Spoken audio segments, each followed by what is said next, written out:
Imagine perder tudo: família, lar, segurança. De um dia para o outro, tudo que você conhecia desmorona, e a única certeza que resta é a incerteza do futuro. O que você faria? Muitas pessoas se entregariam ao desespero. Mas Ruth, uma mulher estrangeira e viúva, fez o oposto. Ela escolheu a lealdade, a resiliência e a coragem. Essa não é apenas uma história antiga. É um exemplo vivo de força interior, um modelo de estoicismo aplicado à vida real. A história de Ruth acontece em um período de profunda instabilidade. O povo de Israel vivia sob o governo dos juízes, um tempo marcado por conflitos e crises. Fomes assolavam a terra, e foi justamente uma dessas crises que fez com que uma família israelita deixasse Belém para buscar uma vida melhor em Moabe, uma terra estrangeira. Elimeleque, sua esposa Noemi e seus 2 filhos partiram em busca de sobrevivência. Mas o que deveria ser um recomeço se transformou em tragédia. Primeiro, Elimeleque morre, deixando Noemi viúva. Depois, seus 2 filhos, que haviam se casado com mulheres moabitas, Ruth e Orfa, também morrem.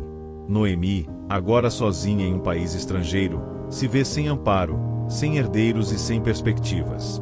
E aqui começa o verdadeiro teste de resiliência.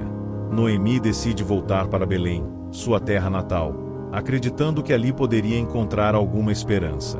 Mas ela sabia que as suas noras, sendo moabitas, teriam um futuro muito difícil ao seu lado. Em um gesto de amor, Noemi pede que ambas fiquem em Moabe, para que possam refazer suas vidas com novos casamentos e segurança.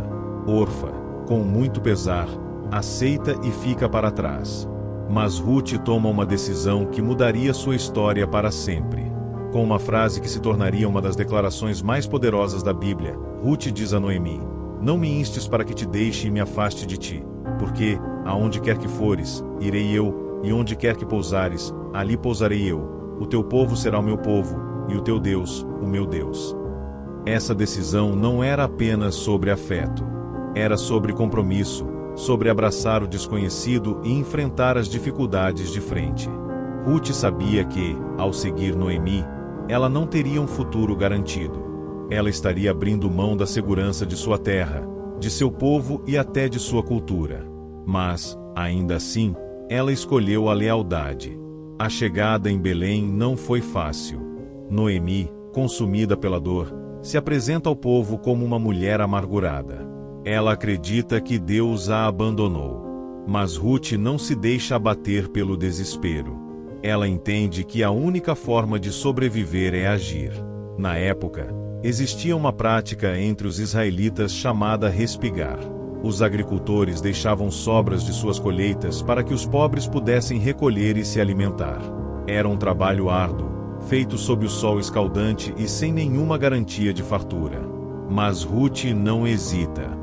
Ela vai aos campos e começa a trabalhar, sem reclamar, sem se vitimizar, sem esperar que alguém venha salvá-la. E é nesse cenário que ela chama a atenção de Boaz, um homem rico e respeitado na comunidade, dono das terras onde ela trabalhava. Boaz observa não apenas a determinação de Ruth, mas sua humildade e dedicação. Ele pergunta sobre ela, descobre sua história e se impressiona com sua coragem e caráter. Ele então ordena que seus trabalhadores facilitem o trabalho dela, deixando mais grãos para que ela possa recolher com mais facilidade. Com o tempo, Boaz passa a demonstrar um interesse maior por Ruth. E aqui entra outro aspecto do estoicismo de Ruth. Ela entende que seu destino não pode ser deixado ao acaso. Seguindo um costume da época, Noemi orienta Ruth a se apresentar a Boaz como alguém disposta a ser resgatada por ele, pois Boaz era um parente próximo de Elimeleque, o que significava que ele poderia casar-se com Ruth para preservar a linhagem da família. Boaz, sendo um homem justo e íntegro, não toma uma decisão precipitada. Ele segue todos os procedimentos legais, assegurando que nenhum outro parente mais próximo tivesse prioridade sobre Ruth. Ao final, ele se casa com ela.